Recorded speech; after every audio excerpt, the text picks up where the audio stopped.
Innal hamdalillah nahmaduhu wa nasta'inuhu wa nastahdihi wa natubu ilaihi wa na'udzu billah min syururi anfusina wa sayyiati a'malina. May yahdihillahu fa huwal muhtadi wa may yudlil falan tajida lahu waliyyan mursyida. Asyhadu an la ilaha illallah wahdahu la syarikalah wa asyhadu anna Muhammadan abduhu wa rasuluhu la nabiyya wa la rasula ba'dah. Allahumma sholli ala Muhammadin wa ala Muhammad kama shallaita ala Ibrahim wa ala ali Ibrahim innaka Hamidum Majid. Usikum wa iyaya nafsi bi taqwallah faqad fazal mu'minuna al-muttaqun. Ikhwan fillah rahimakumullah. Alhamdulillah, kita bersyukur pada Allah yang telah melimpahkan nikmat dan karunia-Nya kepada kita semua, nikmat iman dan Islam, nikmat sehat dan sempat, sehingga malam ini kita bisa berkumpul kembali dalam kajian malam Rabu. Semoga Allah jadikan majelis kita penuh dengan rahmat dan berkahnya.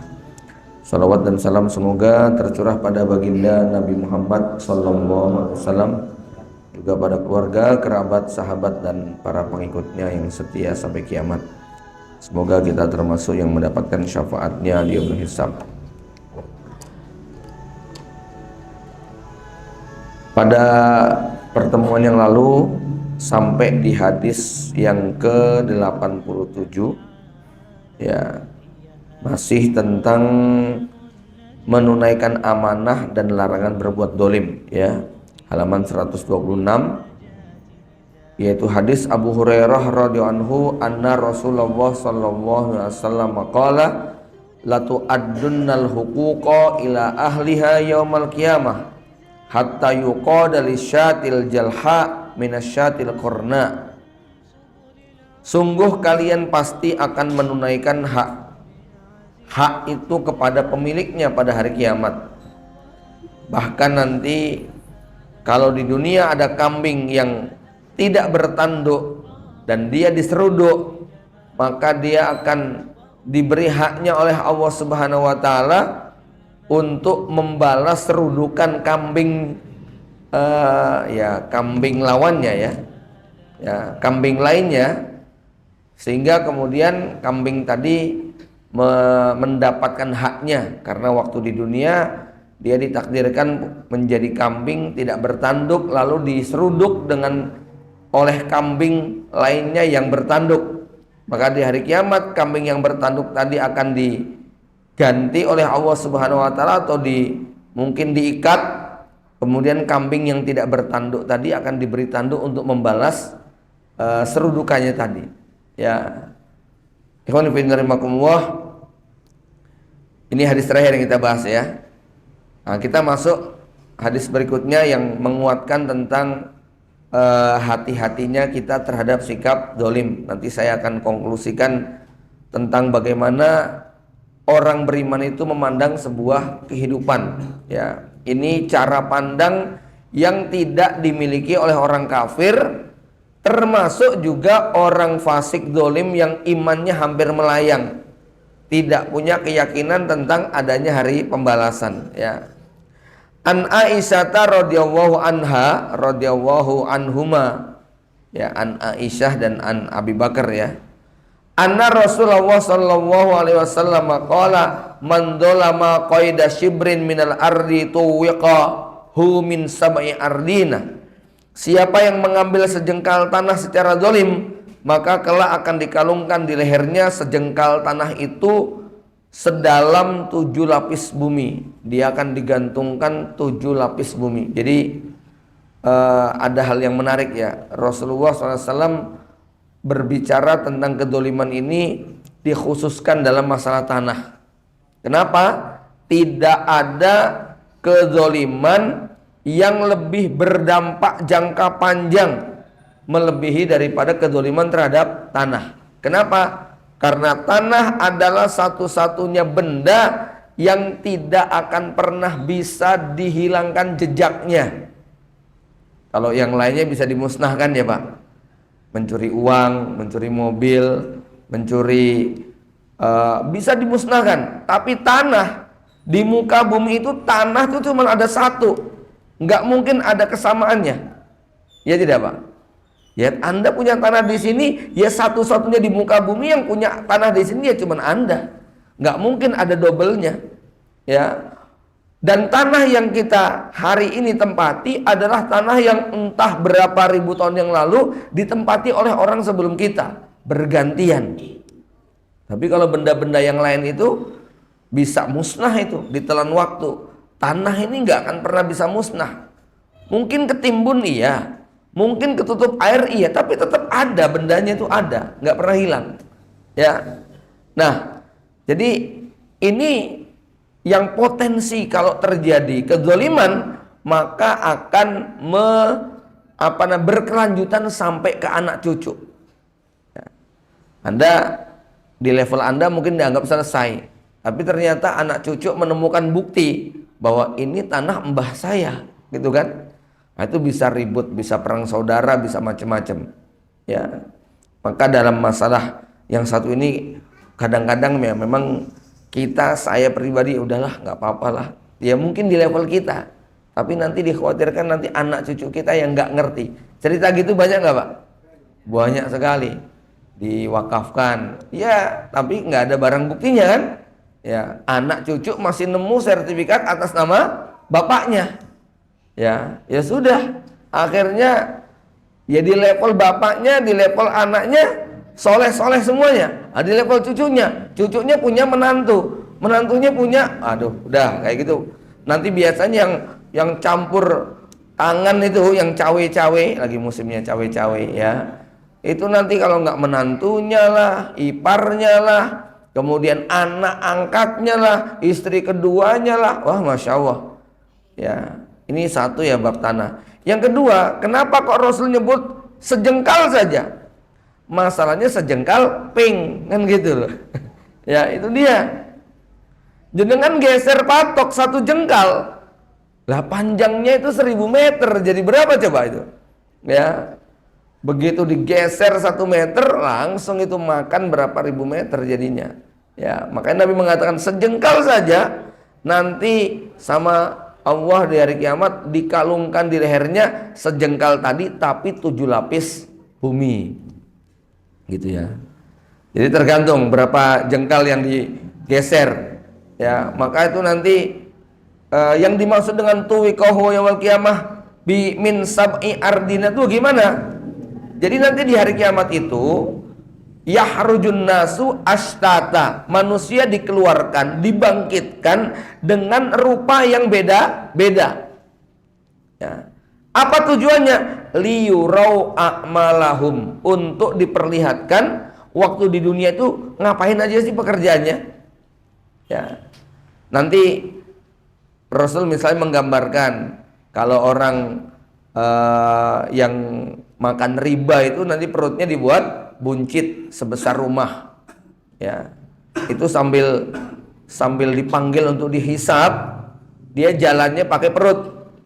Ya. Kalau dia itu pengikutnya Fir'aun, pengagumnya Fir'aun, nanti dikasih bendera sebagai pengagumnya Fir'aun. Kalau dia ini adalah orang yang menjadi buzzer, menebar dusta, kata Rasulullah apa? Mulutnya robeknya itu jadi mangapnya itu sampai di sini, di belakang tenggoknya. Mungkin Anda pernah lihat cosplay topeng yang orang itu dicat ya, dihias mukanya sampai mulutnya ke sini gitu Pak ya. Ya, kayak pigmen itu loh ya. Itu nanti ada pemandangan semacam itu. Nah, salah satu pemandangan yang bisa kita lihat nanti, ada orang yang dia kemana-mana itu di lehernya tuh ada kalung. Nah, bandulnya itu tanah yang pernah dia rampas waktu di dunia. Kalau dia ngerampasnya 1 jengkal, nah 1 jengkal ping dikalikan 7 lapis bumi. 7 lapis bumi itu Anda bisa bayangkan kedalaman bumi itu berapa ribu kilometer. Nah itu dipingkan sekian. Berapa yang diambil? Nah sebanyak itu, sebesar itu bandulnya. Kalau dia itu ngambilnya adalah 1 pulau, ya makanya udah 1 pulau sampai 7 lapis ke bawah dijadikan sebagai bandul. Kemudian bandulnya tadi dikalungkan di lehernya. Nah dia kemana-mana itu harus menyeret tanah tadi. gitu ya. Ini salah satu pemandangannya. Jadi liyarau a'malahum. Ada orang yang nanti bentuk rupanya diubah menjadi babi dan kera. Ya, mereka yang meninggalkan sholat. Ada orang yang berbagai macam. Liyarau a'malahum, Allah akan perlihatkan bentuk rupa manusia itu beda-beda. Ada yang separuhnya ganteng, separuhnya jelek. Ya. Ini nanti punya amalan sendiri-sendiri. Baik, jamaah yang dirahmati Allah. Jadi ini terkait dengan masalah zalim urusan tanah. Dan hari ini seperti cerita yang sering kita dengar, menggandakan sertifikat tanah itu sangat mudah bagi yang punya kekuasaan. Ya tidak? Ya. Jadi Masya Allah, beratnya dosa orang-orang yang punya kekuasaan lalu berbuat dolim. Ini nggak bisa kita bayangkan nanti keadaan mereka di yaumil hisab. Kemudian hadis yang berikutnya, an Mu'ad radhiyallahu anhu qala ba'asani Rasulullah sallallahu alaihi wasallam faqala innaka ta'ti qauman min ahli kitab. Wahai Mu'ad bin Jabal, waktu itu Rasulullah mengutus beliau ke sebuah tempat. Kata Mu'ad bin Jabal, aku diutus ke sebuah tempat yaitu negeri Yaman, ya. Dan Mu'ad diberi pesan oleh Nabi, kamu nanti akan mendatangi kaum ahli kitab, ajaklah mereka bersahadat. Ini bukan di sini sebetulnya inti pembahasannya, tapi inti pembahasannya pada kalimat terakhir. Ya, jadi kan ajak mereka bersahadat. Kalau mereka sudah sahadat, ajak mereka sholat. Kalau mereka sudah mau sholat, ajak mereka untuk membayar zakat. Nah, pada kalimat membayar zakat inilah kemudian Mu'ad mengatakan begini, Rasul mengatakan begini, ya, fa'alimhum anna Allaha qad iftarada 'alaihim shadaqatan. Sampaikan kepada mereka bahwa Allah mewajibkan untuk membayar zakat, tu'khadhu min agniyaihim faturaddu 'ala fuqaraihim, yang diambil dari orang kaya dibagikan kepada para fuqara. Fa inhum atauka lidzalika, kalau mereka sudah taat menyerahkan zakat, fa iyyaka wa qaraima amwalihim, hati-hati terhadap barang pilihan mereka. Qaraima amwalihim, ya, itu harta terbaik. Hati-hati, jangan kamu rampas, jangan kamu ambil. Maksudnya bagaimana? Gini Pak, misal nih, saya sebagai rakyat, tapi saya peternak, saya punya kambing ratusan. Kalau saya punya 200 ekor kambing, saya punya kewajiban untuk mengeluarkan 2 ekor kambing, zakatnya setiap tahun. Kalau kambingnya digembalakan, bukan dikandangkan ya. Ya, kalau kambing di kandang dikasih makan, digemukkan, itu nggak kena zakat. Tapi kalau kambingnya itu dilepas di padang sabana, nah itu baru kena zakat. Ya, tapi kalau kambingnya saya jual gimana? Ya kena zakat perdagangan namanya, ya. Walaupun tidak kena zakat kambing. Nah, saya punya 200, wajib mengeluarkan 2. Petugas datang, saya sudah mengeluarkan 2 ekor. Tapi petugasnya ternyata lihat ada kambing saya yang cakep-cakep tuh, ya, yang etawa tanduknya apa dan sebagainya. Ini mahal nih. Saya kasih yang biasa aja, yang penting memenuhi syarat. Nih saya ngeluarin zakat, ya. Kambingnya normal, nggak cacat, beratnya ya standar. Cuman si petugas zakat ini ngincer kambing saya yang bagus. Nah, Rasul mengingatkan, hati-hati, nggak boleh kayak begitu, ya. Iyyaka wa qaraima amwalihim. Hati-hati kamu jangan sampai mengambil harta kesayangan mereka. Ya, kalau ya, kok dizakatkan yang kayak begini, saya mau ngambil yang itu, ya, maka oh jangan, ini kambing kesayangan saya, ini pokoknya kambing ini apa, ini domba Garut masalahnya, ya, sering buat menang kontes gitu, ya. Nah, terus mau diambil sama dia, nah, itu nggak boleh, ya. Dia harus terima kambing apa saja yang saya serahkan, yang penting sudah memenuhi syarat. Nah, kecuali kalau misalnya saya ngasih kambing yang kurus, nggak ada dagingnya, kemudian sudah sakit-sakitan, nah itu saya berhak ditegur, ditolak. Ini nggak sah ini kambing kayak begini untuk dizakatkan, ya.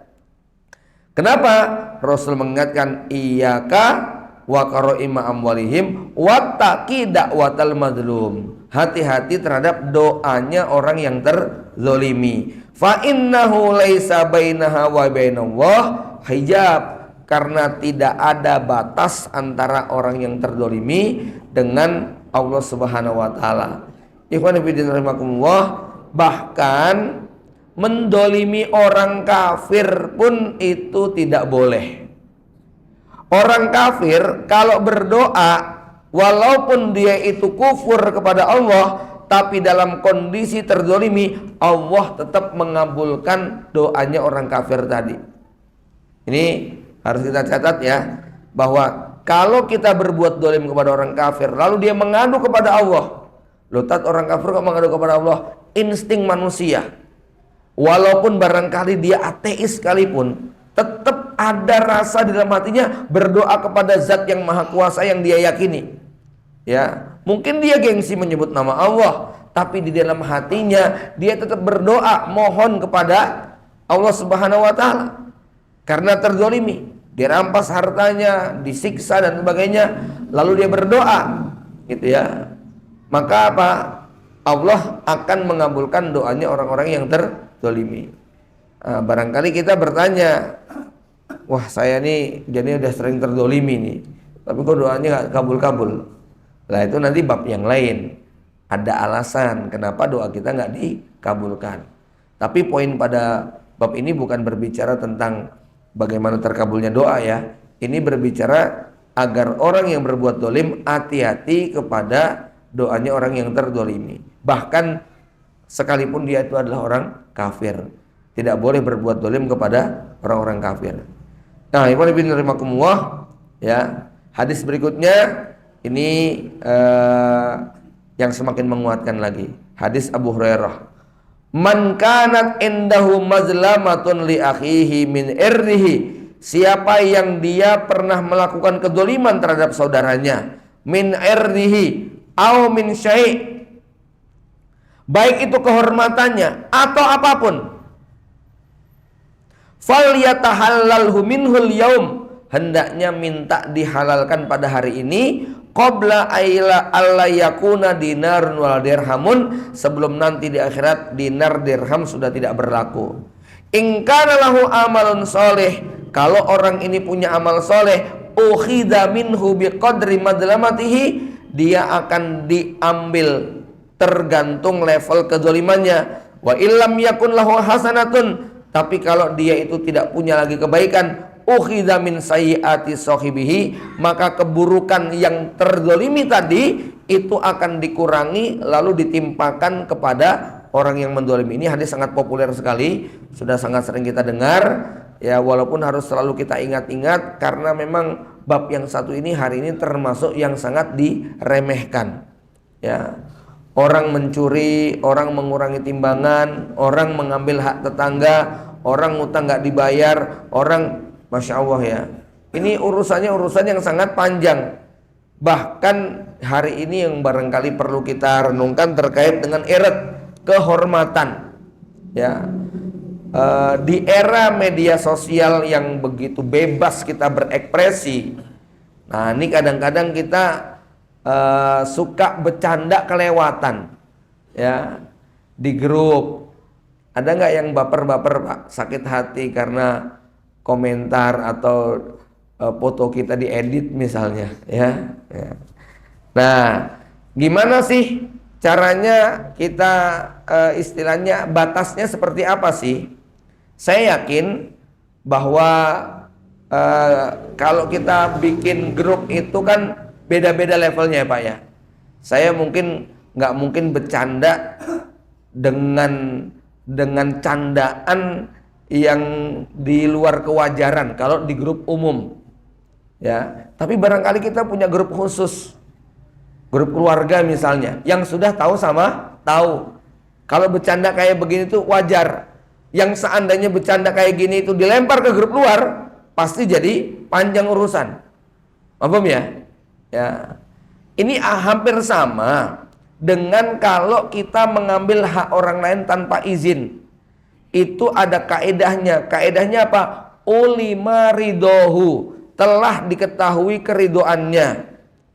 Ya contoh, kalau antum punya tetangganya baik hati banget sama kita, suka berbagi, suka memberi, suka macam-macam.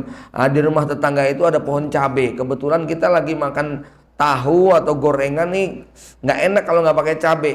Terus kita metik dulu, ngomongnya ntar, gitu ya. Ya. Nah, yang seperti ini kalau ulima ridhohu, diketahui keridoannya, nggak apa-apa.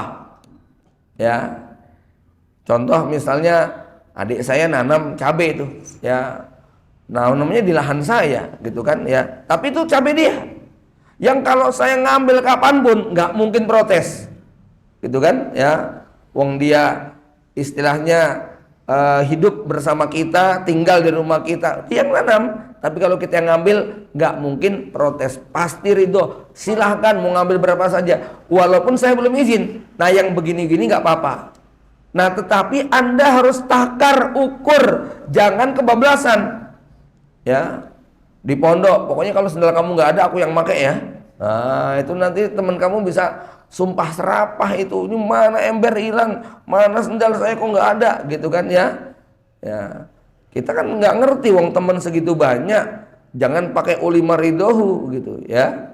Tetangga Anda boleh jadi loh Anda saat itu tetangga lagi butuh, jadi kita memaksakan diri overthinking, AC-nya kita petik, jambunya kita petik, nanti dia ridho kok, begitu ya. Padahal dia tuh ya Allah nyimpennya tuh udah ditunggu-tunggu gitu kan ya. Ternyata diambil sama kita gitu kan ya. Ya mungkin dalam hati, oh dia toh anyel dulu, tapi begitu oh yang ngambil dia, ya wis lah rapopo lah, enak karo sate dewe misalnya ya. Ya tentu kita jangan sampai over ya. Artinya kalau kita mau menggunakan kaedah ulima ridhohu, diketahui keridoannya, itu benar-benar sudah nggak ada khilaf gitu ya. Bukan kita memaksakan diri ya, pokoknya kamu nggak ridho ya terserah kamu sendiri yang susah, ya jangan begitu ya. Jadi ini jangan berbuat dolim dengan cara mengambil hak saudaranya. Ikhwan fillah rahimakumullah, barusan saya nonton satu video pendek Ustadz siapa namanya, Jim Dat ya, Ustadz Jim Dat di luar negeri, sampai dia didatangi sama Morris Morgan ya. Jadi dia kan tokoh perfilman internasional ya.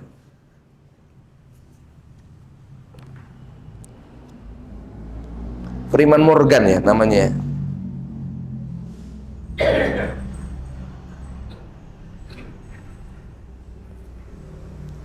Morgan Freeman. Dia yang waktu acara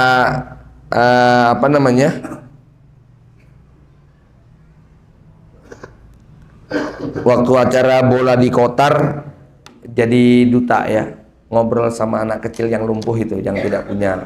Nah ini si Morgan Freeman ini dia menemui seorang ustadz yang dia punya anak namanya Salahuddin.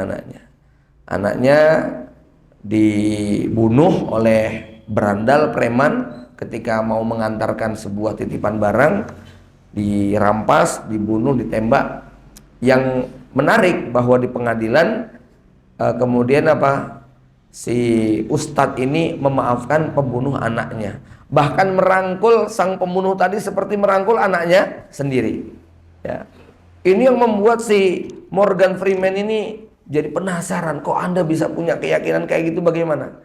Lah diceritakanlah, inilah konsekuensi dari tauhid, memaafkan, konsekuensi dari iman bil yaumil akhir. Betapa memaafkan itu melegakan, betapa keadilan itu nanti benar-benar ada di akhirat. Dan wah Masya Allah ya, sampai beliau tuh nggak habis pikir, ada ya orang Islam, maksudnya cara berpikirnya sampai seperti itu.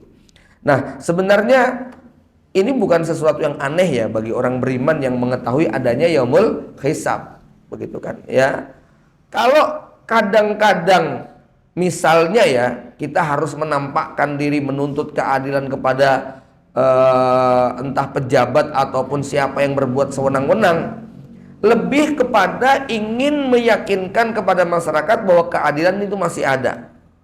Tapi kalau orang beriman tidak ada dendam pribadi. Kenapa? Buat dia mau diapain? Ya, walaupun dia punya hak, tetapi umat Islam dianjurkan untuk apa?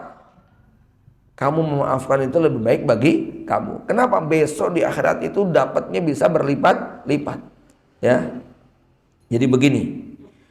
Di dunia di dalam Al-Quran tidak ada satupun ayat yang memerintahkan kita untuk mencari kebahagiaan. Ya. Bahkan kata-kata bahagia dalam Al-Quran itu hanya termuat 2 kali dalam surat Hud ayat 105 sama 109. Dua-duanya, yang satu bercerita tentang waktu, yang satu bercerita tentang tempat. Yang bercerita tentang waktu Allah mengatakan yauma ya'ti la takallamu nafsun illa biizni rabbih faminhum sakiyun wasa'in. Pada hari di mana datang seseorang itu tidak bisa lagi dia berbicara kecuali dengan izin Allah Subhanahu wa taala. Nah, itu di hari kiamat maksudnya ya. Pada saat itulah faminhum sakiyun wasa'id. Manusia ada 2. Orang yang celaka dan orang yang bahagia. Ya. Jadi bahagia itu waktunya cuma di mana? Di akhirat. Kemudian ayat berikutnya, fa ammal ladina su'idu fa fil jannah. Adapun orang-orang yang berbahagia, maka dia tinggalnya di surga. Jadi tidak pernah ada kata bahagia di dunia, itu nggak pernah ada dalam Quran. Artinya kalau orang itu pengen mencari kebahagiaan dengan cara menuntut ini, menghukum ini dan sebagainya, dia tidak akan pernah dapatkan. Ya, yang sesungguhnya itu nggak akan pernah dapatkan karena dia bukan, kebahagiaan ini bukan sebuah benda, objek yang bisa dibayar, dibeli lalu kemudian kita miliki, enggak. Tempatnya hanya ada 2, kata-kata bahagia itu hanya ada di akhirat dan tempatnya ada di surga. Selama kita masih di dunia dan tinggalnya di perut di muka bumi ini, maka tidak akan pernah kita temukan yang sesungguhnya. Maka orang-orang beriman ketika didolimi, ya santai. Antum bisa lihat ya, para ustadz, para ikhwan, para ulama yang didolimi baik oleh person maupun oleh sebuah kelompok, bahkan oleh sebuah kekuatan besar, secara pribadi tidak ada itu. Dia kemudian dendam-dendam pribadi, yakin nanti di akhirat akan mendapatkan balasan yang berlipat. Nah, buat orang-orang beriman, maka ketika dia terdolimi secara hati lebih bahagia daripada ketika dia mendolimi. Ya, sadar bahwa cuman sebentar. Ya, sakit kita cuman sebentar, senang kita juga cuman sebentar. Maka ikhwan fillah rahimakumullah, ada satu kalimat yang membuat kita nanti agak ringan di dalam menghadapi masalah. Apa itu? Selama ini cuma urusan dunia, maka anggaplah sesuatu yang enteng. Kalau cuma urusan dunia, kehilangan ini, kehilangan itu, cuma hal-hal yang sifatnya duniawi, maka apa?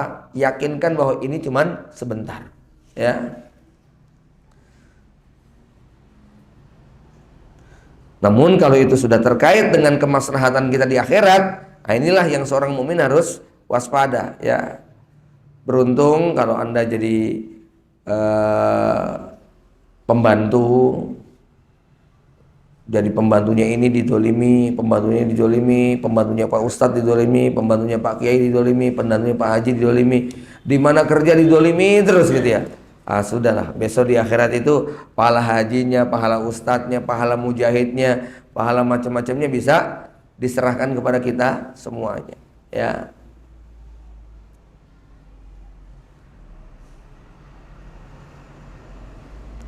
Akidah ini menurut saya yang membedakan antara kita dengan orang Barat.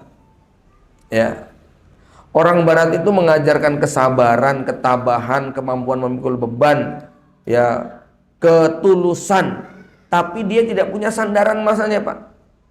Tadi pagi saya cerita ada tokoh pendidikan karakter dunia namanya Lauren Kohlberg, dijuluki sebagai bapak pendidikan karakter, yang mengajarkan supaya kita tabah, siap memikul beban, siap menerima kenyataan, kuat menanggung kesulitan, bersabar dengan segala ujian. Itu kan pendidikan karakter yang bagus. Tapi dia sendiri matinya bunuh diri. Ya, kenapa? Nggak kuat karena sakit yang diderita. Gitu ya. Akhirnya nyemplung ke laut karena sudah nggak tahan lagi. Kenapa dia sampai kehabisan energi? Nggak punya keyakinan tentang akhirat. Ya, kalau kita taruh puncak-puncaknya putus asa, capek nggak kuat memikul beban, maka kita diizinkan berdoa, ya Allah, kalau kematian itu lebih baik bagiku, untuk agamaku, untuk duniaku, maka datangkan kematian untukku. Tapi kalau memang kehidupan masih baik bagiku, maka hidupkan aku. Kita diizinkan untuk minta kayak gitu kepada Allah. Ya, buat orang yang sudah tidak kuat lagi memikul beban dunia. Ya, bukan dengan bunuh diri. Minta Allah memberikan keputusan yang terbaik buat kita. Ya. Pesan pentingnya adalah Anda jangan pernah merasa menyesal kalau didolimi oleh orang lain. Karena justru itulah yang akan menjadi tabungan paling baik, ya, buat yang utangnya nggak piutangnya tidak disaur, ya. Anda punya piutang di sana, di sini, di sana, di sini, kok orang nggak pada ngebayar, nggak usah merasa paling merana. Justru Anda harus merasa apa ya, merasa happy karena punya simpanan yang begitu banyak. Kalau Anda selalu dibully, difitnah, dijadikan sebagai objek sasaran tembak oleh orang-orang yang tidak suka kepada Anda, justru inilah, ya, tanpa harus bersusah payah kita beribadah, Allah Subhanahu wa taala akan mengurangi banyak sekali kesalahan kita dan akan memberikan kebaikan orang kepada kita, ya.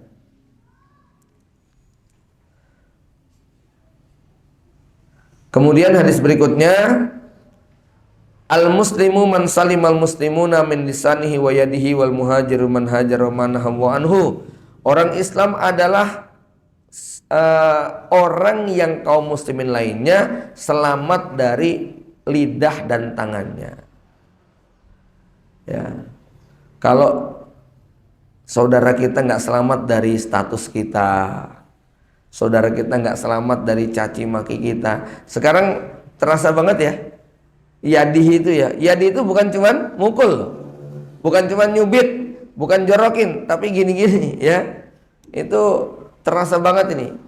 Betapa sebuah komen, sebuah status, sebuah kalimat kepada orang lain itu bisa membuat dia sakit hatinya luar biasa. Maka Rasul membuat standar orang Islam adalah orang Islam lainnya harus selamat dari mulut dan tangannya. Ya mungkin mulutnya diem, tapi tangannya status terus begitu kan ya. Ya.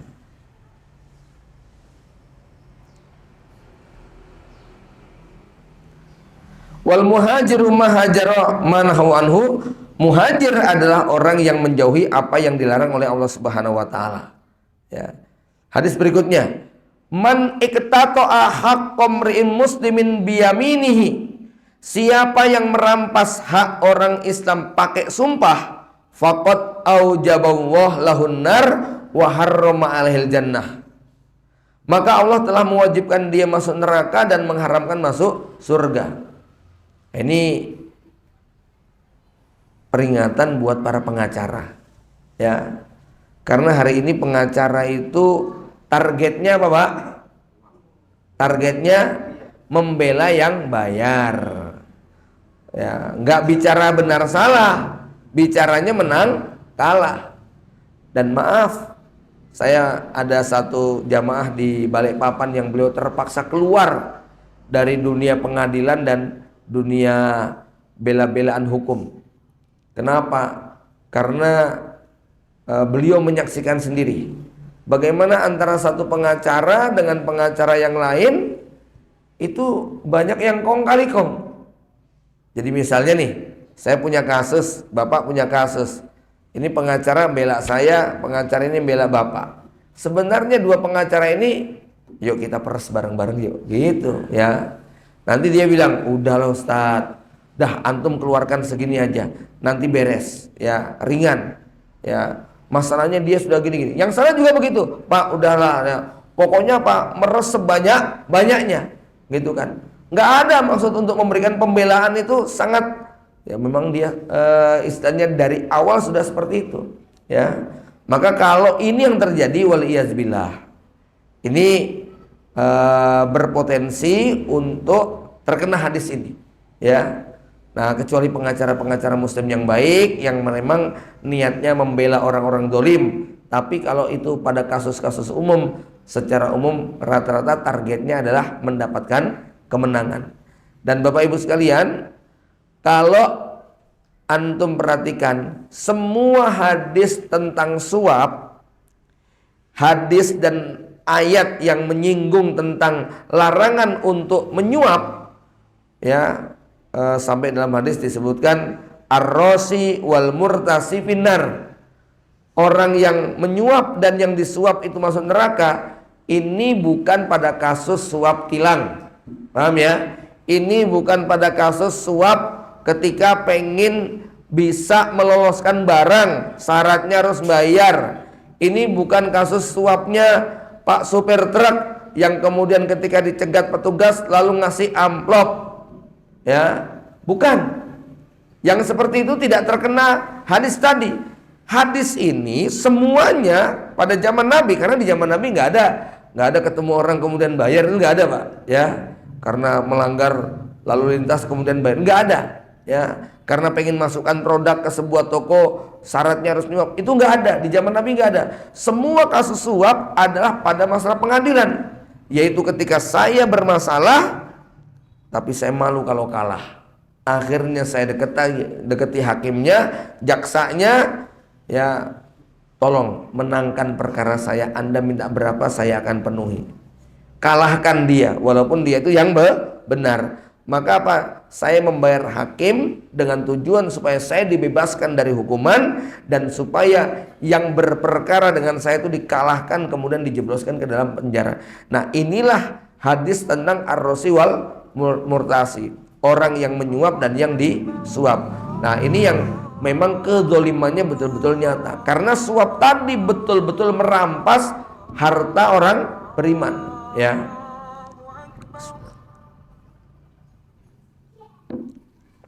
Bapak Ibu yang dirahmati Allah, ya.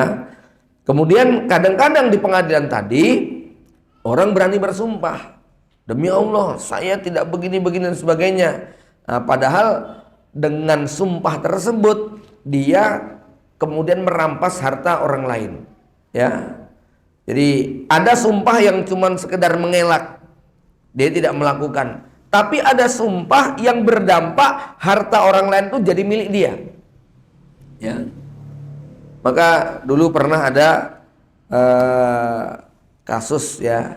Jadi dalam bab sumpah ini ada kaedah bahwa sumpah itu bukan tergantung apa yang diucapkan oleh si penyumpah, tapi sumpah itu tergantung apa yang dipahami oleh yang disumpah, diajak sumpah. Jadi Alkisah ada seorang anak muda yang dia dipinjem uangnya 50 dinar oleh seorang bapak-bapak tua. Lalu dia menagih. Si bapak tua mengatakan apa? Saya sudah bayar. Kamu jangan main tuduh begitu saja. Akhirnya dua-duanya ke pengadilan. Ya. Si kakek ini, si bapak ini sudah menyiapkan sebuah alibi. Dia bawa uang 50 dinar dimasukkan ke dalam tongkat yang berlubang, tapi ada penutupnya. Jadi dia tongkat itu berat karena ada uang 50 dinar di dalamnya. Ya, dia bisa diputer gitu Pak ya, kayak ya biasa ada tongkat terus ada tutup botolnya begitu kan ya. Akhirnya dalam persidangan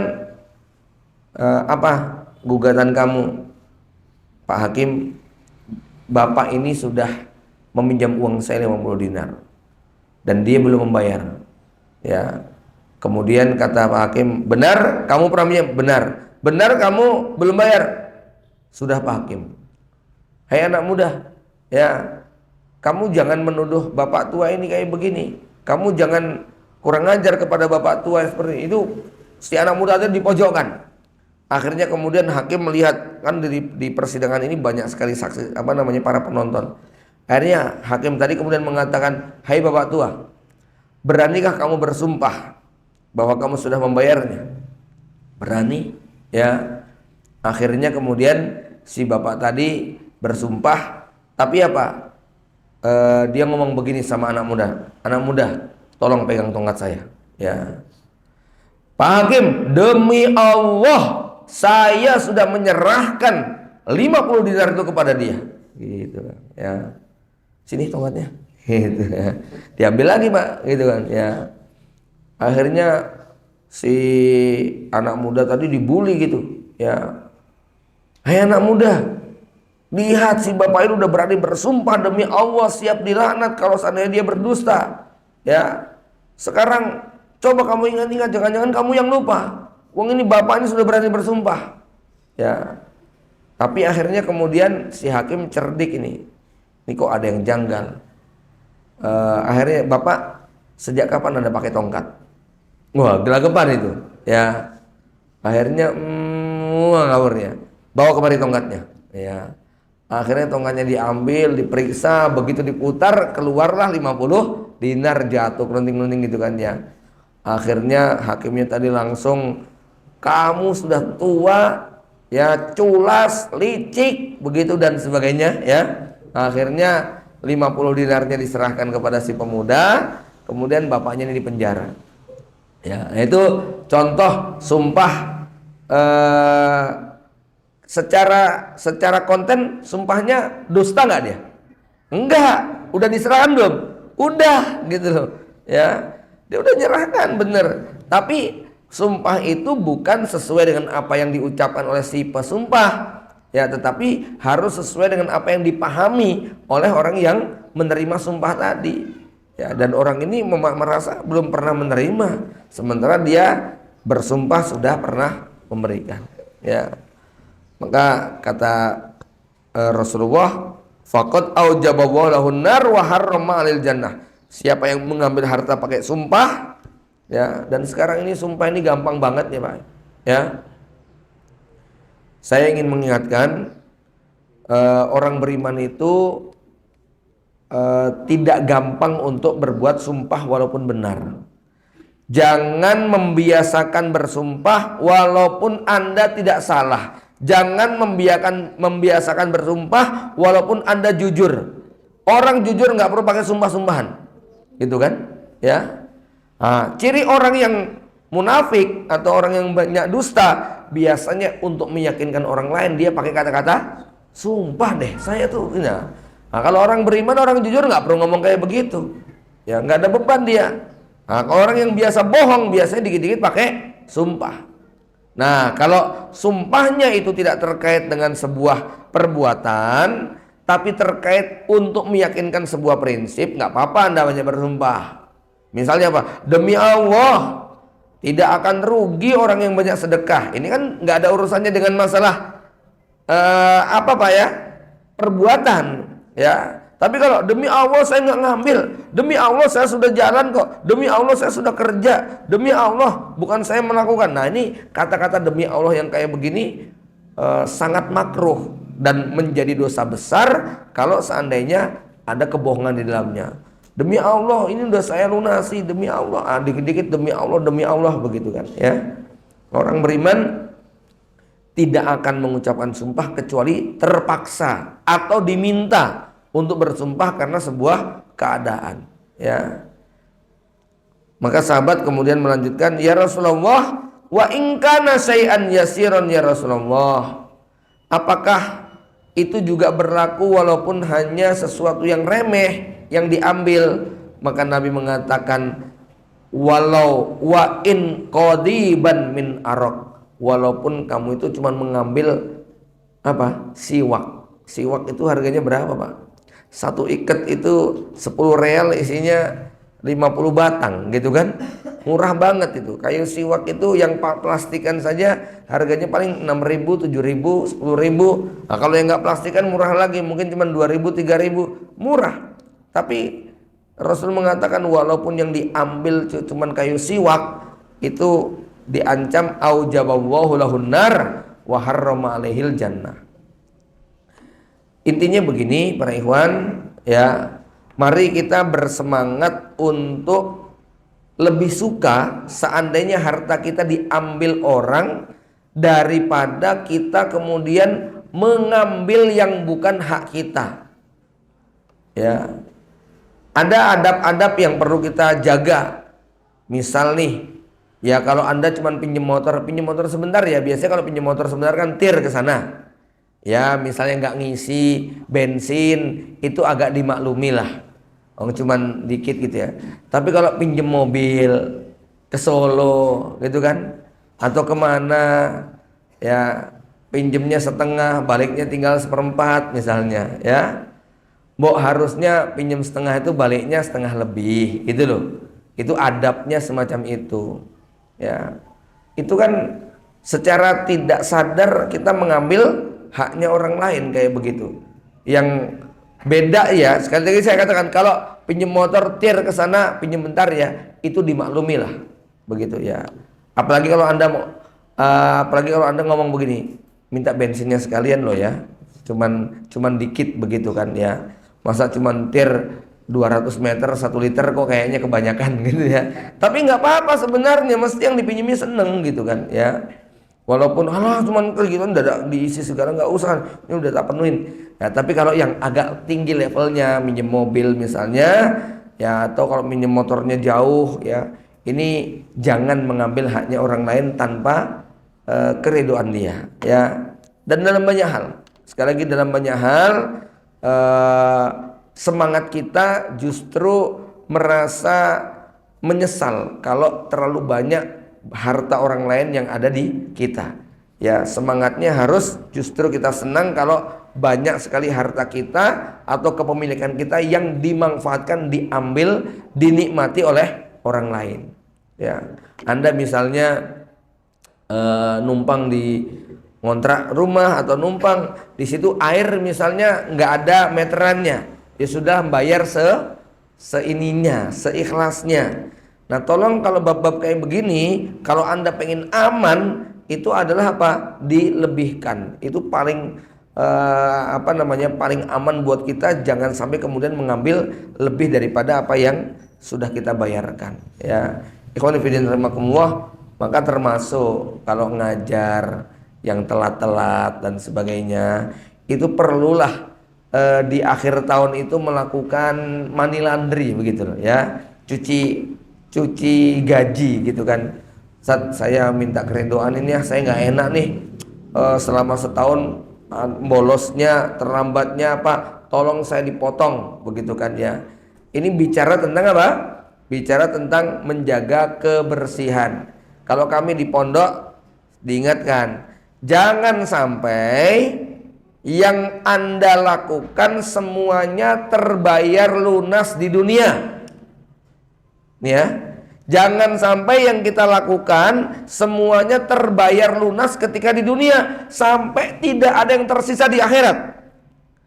Justru Anda harus senang ataupun merasa plong ketika ada banyak perbuatan kita yang nggak dibayar di dunia, gitu loh ya. Karena besok kita akan petik di akhirat lebih banyak lagi.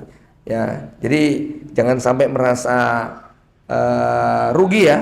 Kalau Anda sudah ngajar maksimal nggak dapat sertifikasi, sementara yang kualitasnya di bawah karena punya sertifikasi lalu lebih tinggi, ya maka ini terkait dengan hak-hak yang sudah kita terima. Jangan sampai perbuatan kita semuanya sudah selesai sampai nggak punya sisa sama sekali nanti di akhirat. Ya, jamaah Bapak Ibu dirahmati Allah, demikian hadis-hadis yang terkait dengan masalah kedzaliman. Masih ada 3 hadis lagi insyaallah pada pertemuan berikutnya. Aku qouli hadza wa astaghfirullah li wa lakum. Assalamualaikum warahmatullahi wabarakatuh.